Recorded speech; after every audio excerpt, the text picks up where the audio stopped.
A question that I get faxed to me a lot. Yes, faxed to me. That's my form of communication with my list, my VIP clients, my mastermind members, newsletter subscribers. Fax and good old Pony Express mail. And I get asked this question a lot when I meet people in person.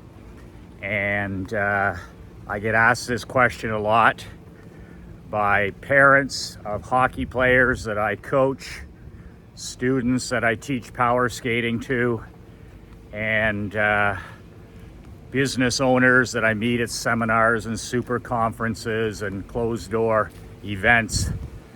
What advice would Michael McLean give to a young buck, 20-year-old Michael McLean? And as interesting as that question is, it's also a very hard question. It's also a question you should ask of yourself.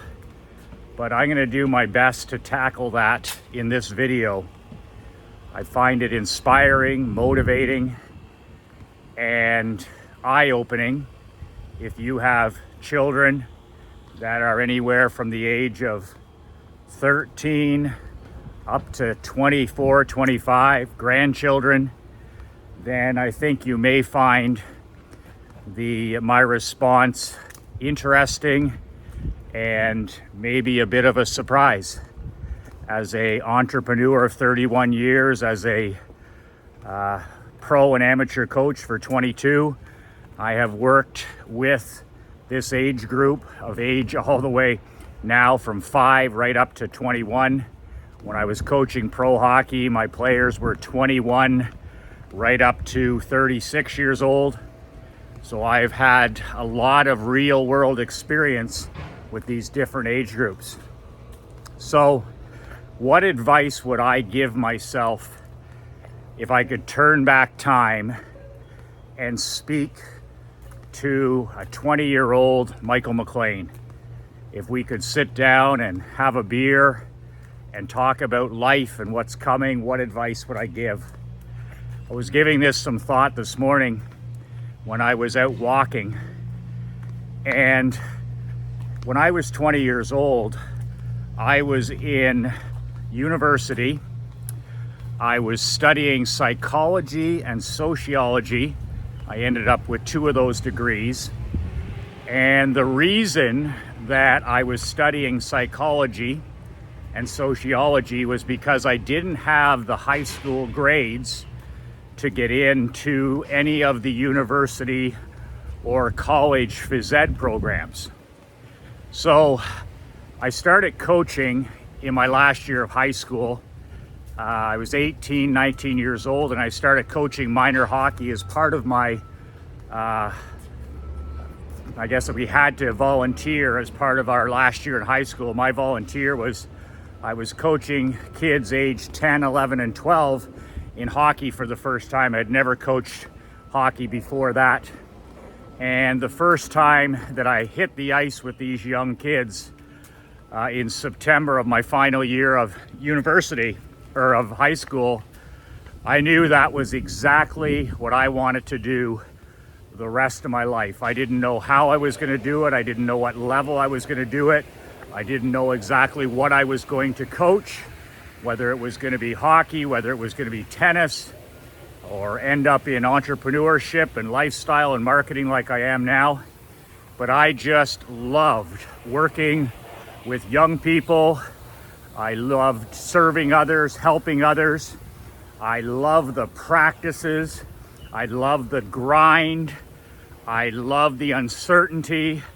I loved learning from other people. As a coach, you learn just as much from your pupils as you do from any book, or as much as they learn from you.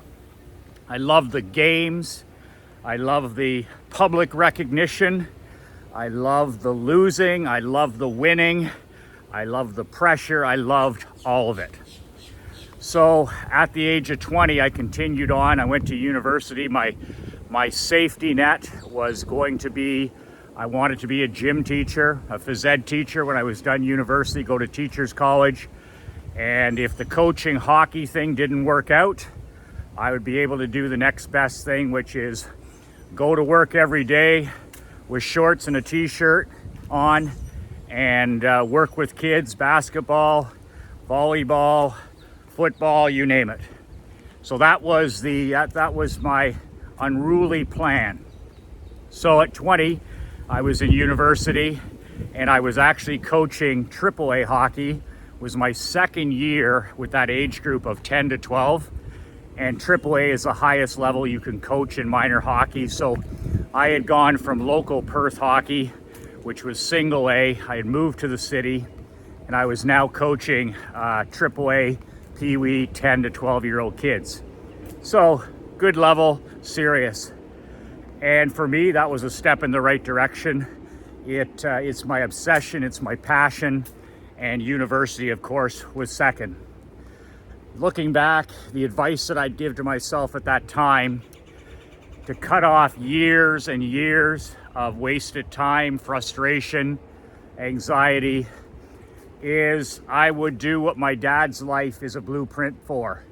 All of my dad's success in business, 14 different companies, started, built, and sold.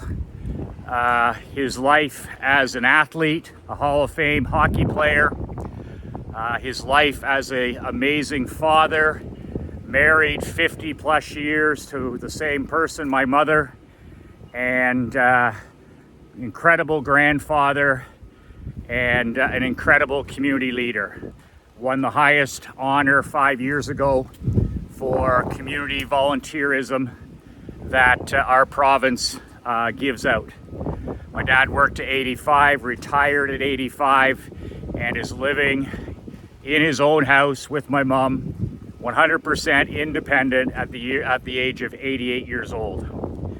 My dad built this life by the mindset of the badass millionaire principle. He looked around when he was a young man and he saw everything else that everybody else was doing around him, what they were doing in terms of work, what they were reading, what they were drinking, how they slept, how they ate, what they studied, how serious they were, all this stuff.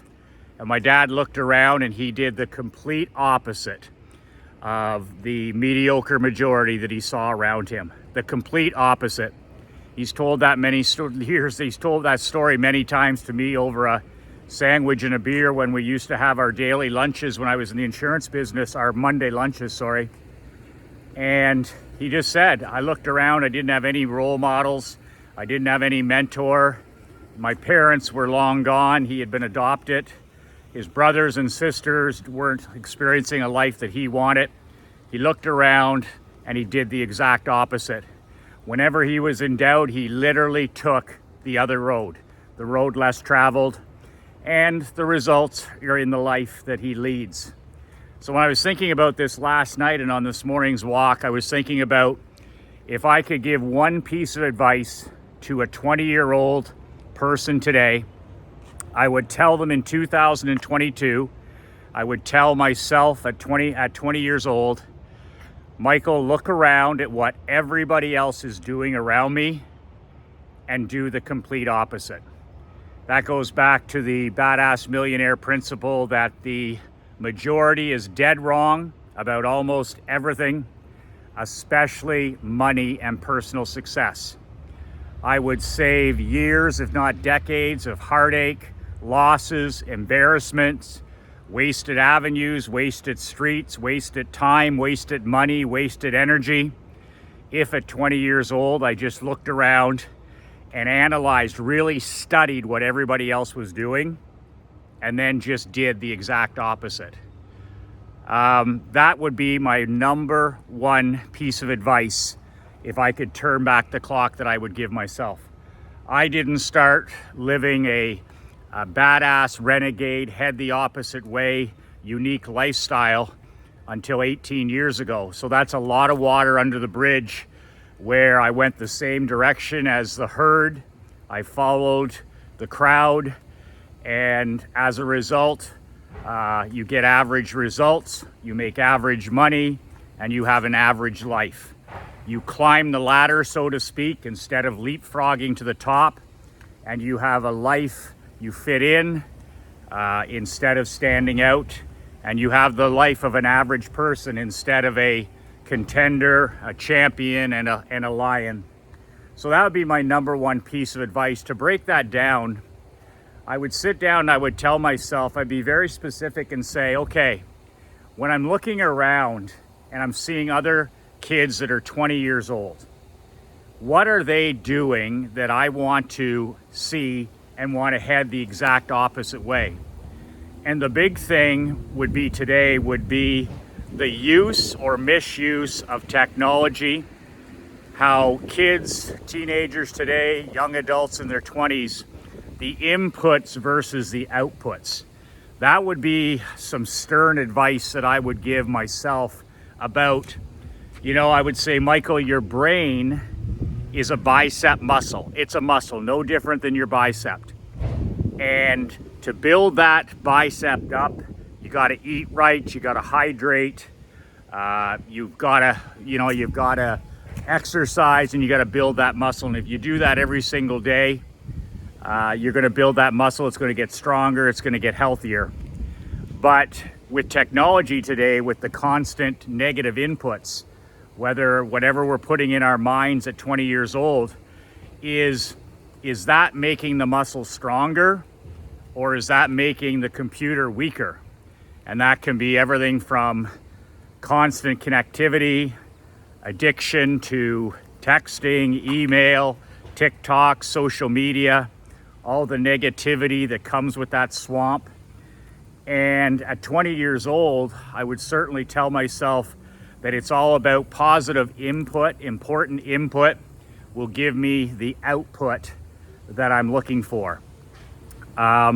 Also, the great Lou Holtz, when he was coaching at Notre Dame and they won the national championship, Coach Holtz said in a speech one time that I watched, he said he can predict our future in 5 to 10 to 20 years by two things: by the books we read and the people we associate with.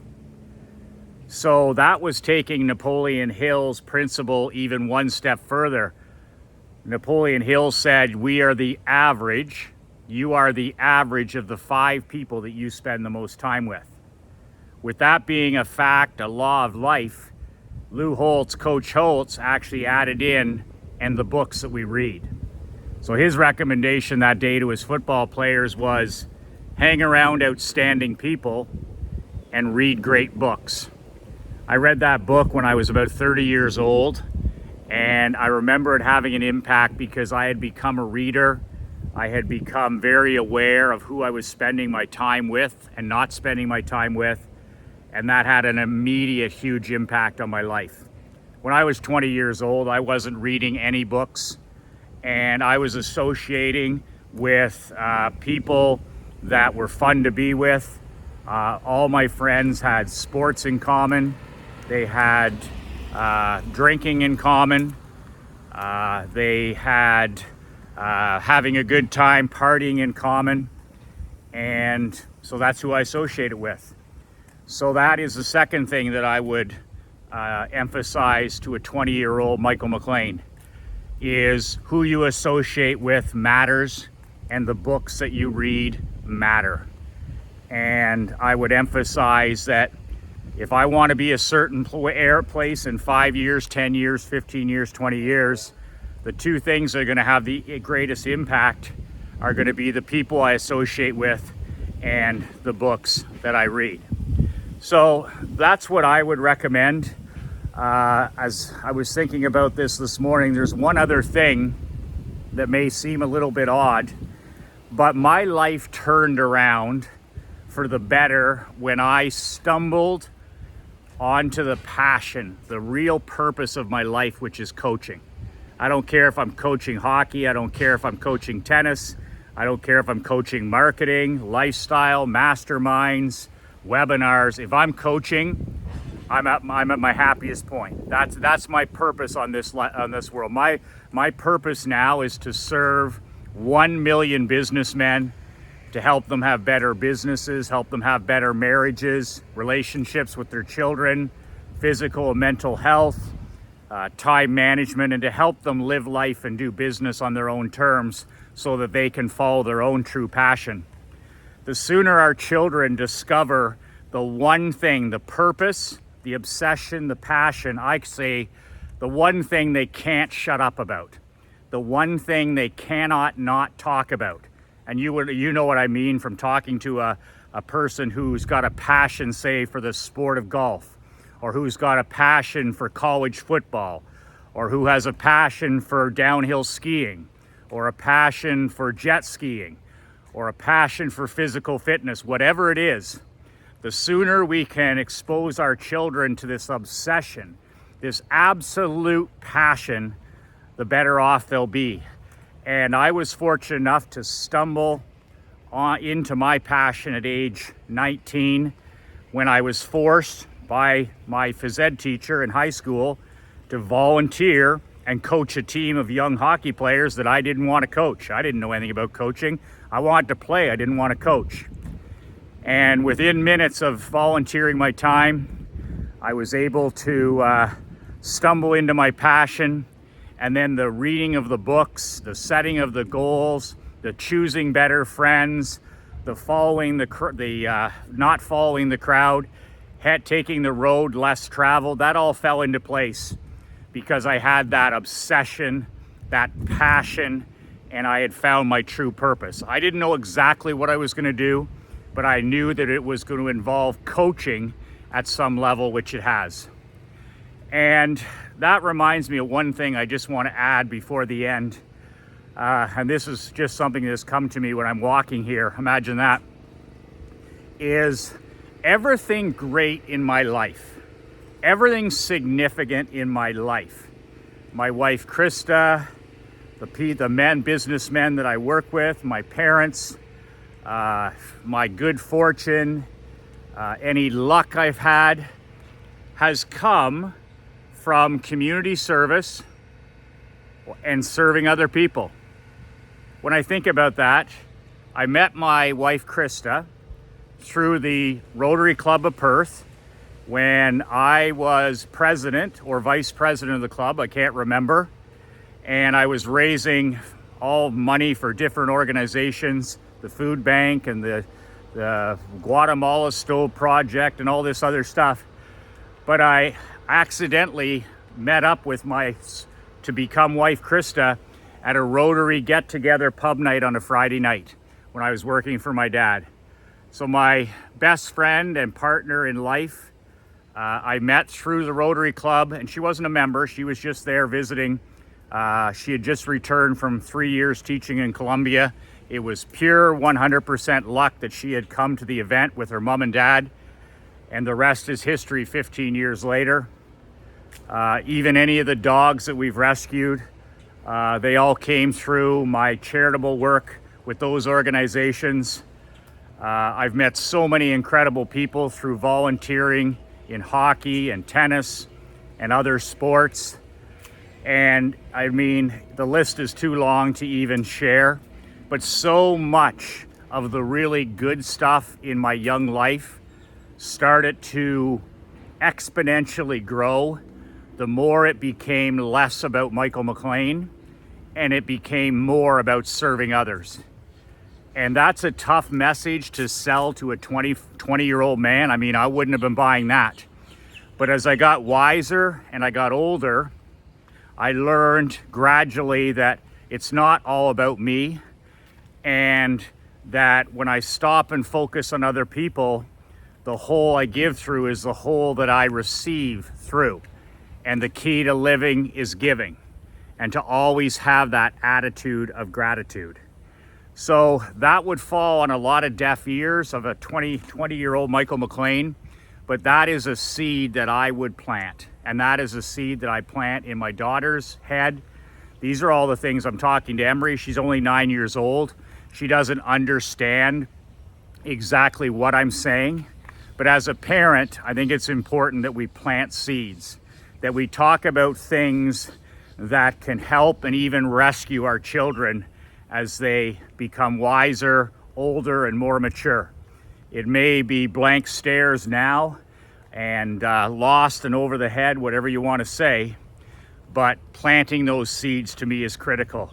I would plant that seed in my 20-year-old head to do the opposite of everything I see around me in terms of health, in terms of friendships, in terms of what I eat, in terms of how I dress, in terms of what I read, all of that stuff, head the opposite way. I would make sure that I planted the seed of attitude of gratitude, that the key to life is living. How can I serve other people when I'm doing my gig? And I would plant the seed of what do I love to do above and beyond? What can I not shut up about? What can I not stop? What can I not talk about? And is there any way that I can develop that skill, whatever that skill is, into mastery so that I can get paid for the rest of my life to teach, share, and serve that skill? And one of my passions besides coaching is marketing. I've developed and mastered that skill over the last 25 years, and that skill will pay me till the day I die. I have passion for marketing. I don't care if it's a sports team or an insurance company or a restaurant or a barber shop. My true passion isn't those specific businesses. My true passion is the marketing direct response. So that's what I would tell a 20-year-old Michael McLean.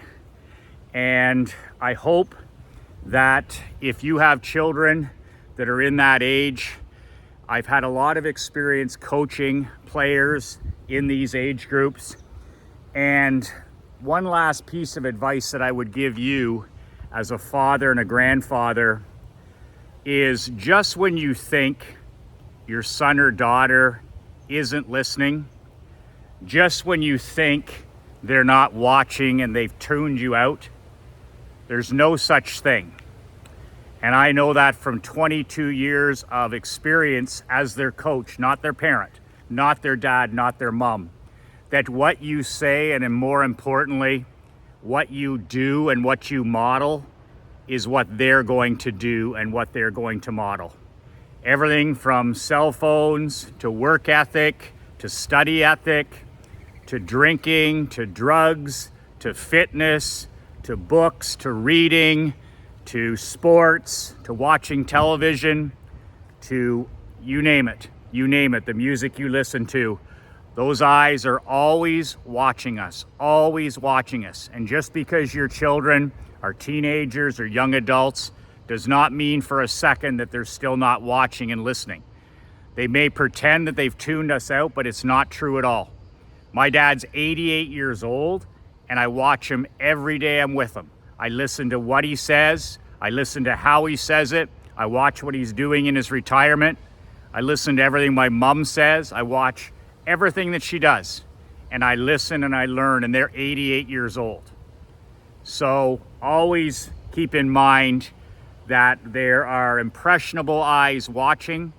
And what's most contagious in this world, men, what's most contagious, and I learned this as a pro and amateur coach, the most contagious thing is a positive example. There is nothing more contagious than a positive example. No speech, no podcast, no book they can read can have more of a positive impact on your son or daughter's life than your positive example. What you do yells and screams. Make sure it yells and screams excellence. Make sure it yells and screams gratitude. Make sure it yells and screams constant and never-ending growth. And make sure it yells and screams serving others. Plant those seeds every single day. That's it for me. I've got a webinar training that may or may not interest you tomorrow. I'm going to be sharing my top 10 world building secrets for how I built all my worlds. My hockey teams, my insurance companies, my barber shops, my marriage, my relationship with my daughter, my physical and mental health, all of it. I'm going to lay it out for you tomorrow, or Thursday, sorry, in a 70-minute webinar. And you can, if you're interested, make sure you think first. I've only got 75 lines, and don't waste a line for somebody that can use it. You can register at worldbuildingwebinar.com. Worldbuildingwebinar.com, it's below. And you can register 2 p.m. Eastern Standard Time this Thursday. As you know, I don't do webinars hardly at all anymore, but this one here is one that is a special topic because I'm going to be starting my World Building Brotherhood Coaching Program on March 29th. And this is a primer, an absolute primer for the men that are going to be taking part in that program with me over the next 8 weeks. So if you have any questions or any interest or any curiosity about what the hell is world building and any of those questions, or like I say, why build a business? Build a world. Why build a personal life? Build a personal world. And I'm going to be sharing with you my 10-step process. It's a system that I use to build my worlds over and over again. And over the last 54 days here in Naples, we've picked up stakes in Canada. We moved my 3 companies, my wife, my daughter, my dog. We moved to a brand new country, a brand new state, a brand new neighborhood, a brand new school. And we're all thriving here in Naples. And it took us 21 days to do the whole thing, soup to nuts. I'll be sharing that world building story with you on Thursday at 2. So if that's something that floats your boat, great, register below. If it doesn't, no harm to me. I'll still be doing my same thing. I'll be still on my mission, and it won't really affect me either way. If you're interested, go to worldbuildingwebinar.com. That's it for today. I've got to go get Emery at school, and I look forward to speaking with you again. My private fax number is below. Any questions you ever have that you'd like me to address on these daily videos, you can fax me. I get those faxes personally. You can mail me. My address is below. Or you can email my overworked and underappreciated executive assistant, Leanne Brennan. That's Leanne at badassmillionaire.com. That's it. 2 words that change my life. 2 words that'll change your life. Be relentless.